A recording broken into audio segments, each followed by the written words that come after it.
Adidas Boost games, right? Everybody was waiting to see Noah, man. Noah announced that he was injured. He was there, but he was injured. Many of us, we talked about, watching to see what type of shape he was in. Most of us talked about him possibly breaking that 150-meter world record in 14.3 from Usain Bolt. He's tied Tyson record, I think. So what were your thoughts on him showing up and really not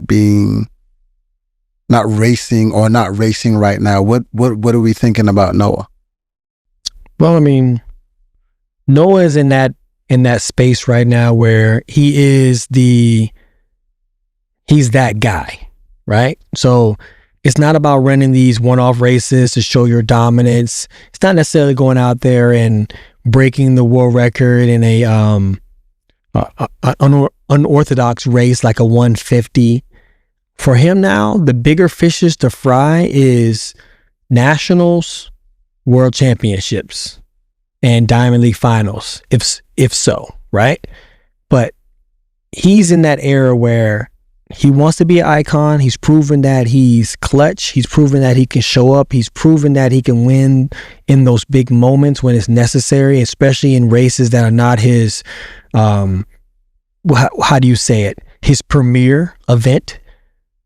So if he's saying that he's injured, I would believe that he's injured, or his preparation isn't at the level that he needs it to be.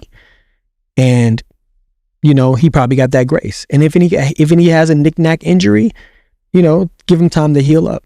He has that bye. So it's not like it's a stress for him to go out and say, oh, I need to be ready to run right now. So when we get to nationals, I need to go.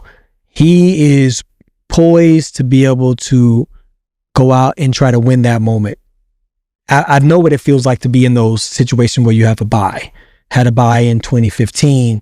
And it gives you so much more room to work with. It takes the stress off of you because now you can get in shape at the leisure of how you want to get in shape and be sharp how you want to be sharp, instead of showing the world and jumping out there in these smaller races or even Diamond League races trying to show who you are and what you're doing. So if he's hurt, he's injured, let him have his grace. Let him go out there and get ready. We already know what the song and dance is. You got to show up. You are the premier athlete for Adidas when it comes to track and field. You got to show up, shake some hands, kiss some babies, wave to the crowd, do whatever you got to do, and get back to work or get back to healing. So whatever it is, I'm not too concerned about Noah. Noah knows Noah, and Noah's going to show up when it's time to show up.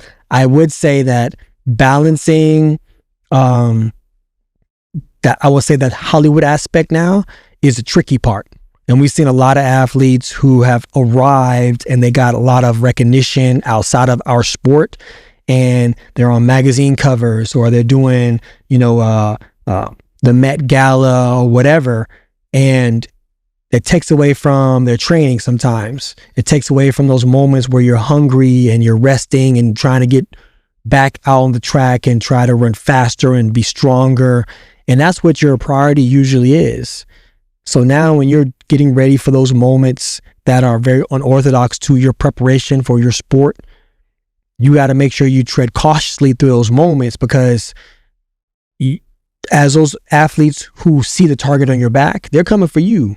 They remember that athlete in 2024. They remember that same athlete in 2023 and 2022. They're gunning for that guy. So if you show up any less than that, then it's going to be a problem for you. So I just make sure that he knows that his priority is track and field and retaining his titles, because as the icon he wants to be, you have to show up in those moments that are very iconic and get it done.